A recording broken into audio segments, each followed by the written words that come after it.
Hello అండి, నమస్తే. Welcome to my channel. ఈరోజు నేను మీకు వెజ్ బిర్యానీని చూపించబోతున్నాను.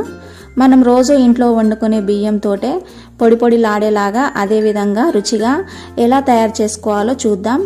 ముందుగా దీనికోసం కావలసిన పదార్థాలను చూద్దాం. ఒక క్యారెట్ని నేను ఈ విధంగా సన్నగా కట్ చేసి పెట్టుకున్నాను. అదేవిధంగా 4-5 బీన్స్ తీసుకొని 1 ఇంచు మందం కట్ చేసి పెట్టుకోవాలి. అదేవిధంగా ఒక ఆలూని ఇలా కొంచెం పెద్ద సైజులో కట్ చేసుకోవాలి. తర్వాత 4-5 పచ్చిమిర్చి చీలికలు, అదేవిధంగా ఒక మిడిల్ సైజ్ ఉల్లిపాయని ఈ విధంగా నిలువుగా కట్ చేసి పెట్టుకోవాలి. తర్వాత ఒక బౌల్ తీసుకొని అందులో 1.5 గ్లాస్ వరకు మనం బియ్యాన్ని తీసుకోవాలి. వీటిని 2-3 సార్లు నీళ్ళతో శుభ్రం చేసుకొని ఒక 10 నిమిషాల పాటు నానబెట్టుకోవాలి.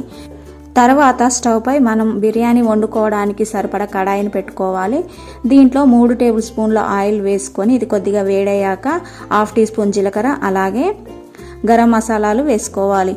2-3 బిర్యానీ ఆకులు, 4-5 లవంగాలు, అదేవిధంగా 3 ఇలాచీలు, ఒక మరాఠీ మొగ్గ, కొంచెం దాల్చిన చెక్క వేసి కొద్దిగా వేపుకోవాలి. ఇవి వేపుకున్న తర్వాత దీంట్లో 1/2 టీ స్పూన్ సాజీరా వేసుకొని దీన్ని కూడా 1 నిమిషం పాటు వేపుకున్న తర్వాత దీంట్లో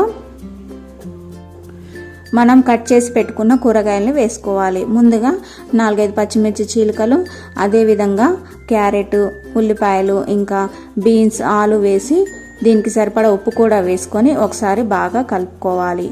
తర్వాత దీంట్లో 1 టేబుల్ స్పూన్ అల్లం వెల్లుల్లి పేస్ట్ కూడా వేసుకొని కొంచెం పచ్చివాసన పోయే వరకు వేపుకున్నాక దీంట్లో మనం 3 గ్లాసుల నీళ్ళని పోసుకోవాలి. నేను ఇక్కడ పాత బియ్యం తీసుకుంటున్నాను కాబట్టి 1.5 గ్లాస్కి 3 గ్లాసుల నీళ్ళని పోస్తున్నాను. అదే కొత్త బియ్యం అయితే 2 గ్లాసుల నీళ్లు పడతాయి. తర్వాత ఈ నీళ్ళను వేసుకున్న తర్వాత దీనికి సరిపడా ఉప్పు కూడా వేసుకోవాలి. ఇలా వేసుకున్న తర్వాత నీళ్ళని బాగా మరిగించుకోవాలి. ఇలా మరిగిన తర్వాత మనం కడిగి పెట్టుకున్న బియ్యాన్ని నీళ్ళని వంపేసి దీంట్లో మనం బియ్యాన్ని వేసుకోవాలి. ఈ బియ్యాన్ని వేసుకున్నాక ఒకసారి బాగా కలుపుకోవాలి. కలుపుకున్న తర్వాత కడాయిపై మూత పెట్టుకొని 1 నిమిషం పాటు హై ఫ్లేమ్లో, 10 నిమిషాల పాటు లో ఫ్లేమ్లో పెట్టి ఉడికించుకుంటే మనకు వెజ్ బిర్యానీ రెడీ అయిపోతుంది.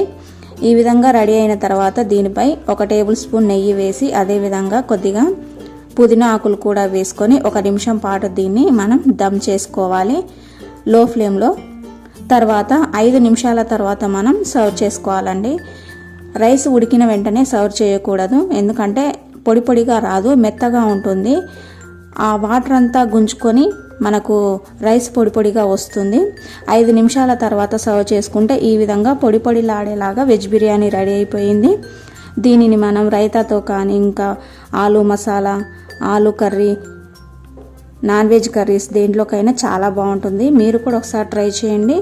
ఈ రెసిపీ మీకు నచ్చితే తప్పకుండా లైక్ చేసి షేర్ చేయండి. అలాగే నా ఛానల్ను సబ్స్క్రైబ్ చేసుకోవడం మర్చిపోవద్దు. Thanks for watching.